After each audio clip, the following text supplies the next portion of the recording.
தமிழகம் முழுவதும் சீமை கருவேல மரங்களை அகற்ற 2 நீதிபதிகள் கொண்ட கண்காணிப்பு குழுவை அமைத்து மதுரை கிளை உத்தரவிட்டுள்ளது.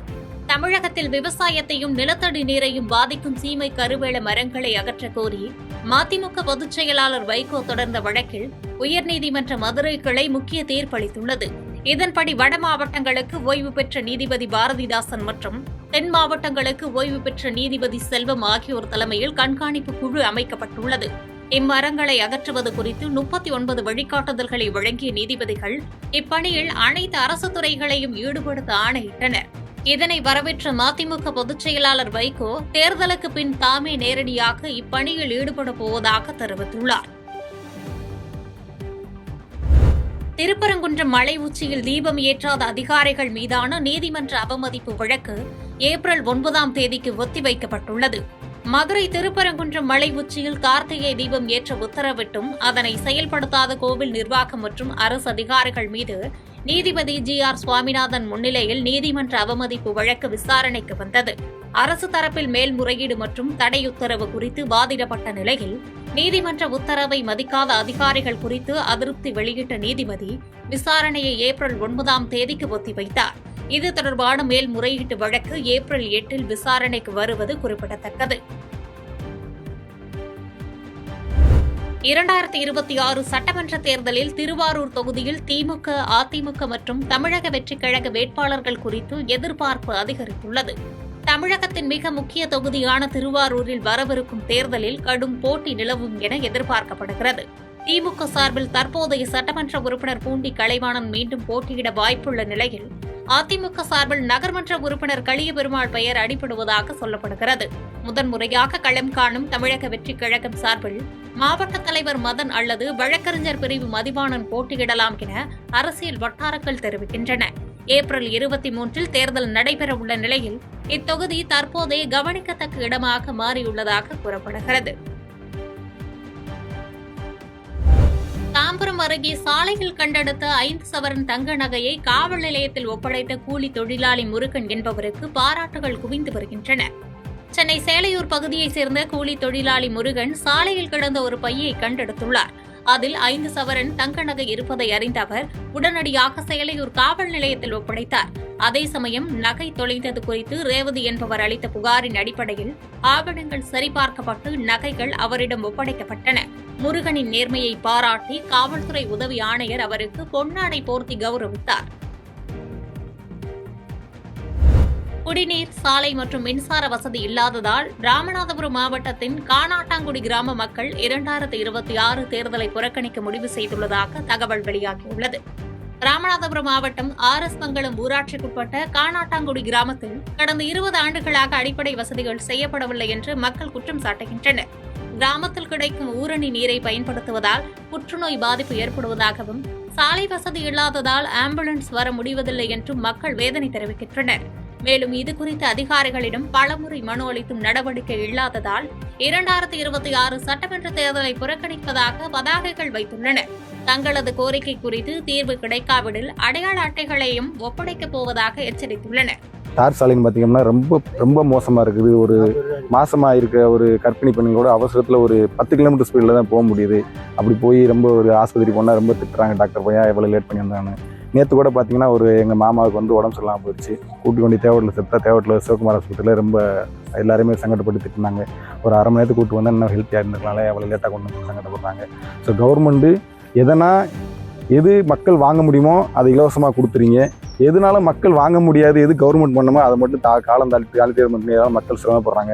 இந்த அண்டா குண்டா 2000 காசுலாம் இலவசம் கொடுக்காம தயவுசெய்து மக்களுக்கு தேவையான அடிப்படை வசதிகள், ரோடு, மின்சாரம், இது பூரா மக்களால் பண்ண முடியாது, அரசாங்கம் மட்டும்தான் பண்ண முடியும். மருத்துவம் இதுகளை தரமாக பண்ணி கொடுங்க. எங்களுக்கு முதற்கட்டமாக சாலை வசதி, மின்சார வசதி, தண்ணீர் வசதி, இது 3 அரசாங்கம் கண்டிப்பாக முறையில் பண்ணிட்டாங்க. அதுக்கப்புறம் ஊர் தலைவர் எல்லாரும் போய் மறுபடியும் சொல்லியிருக்காங்க.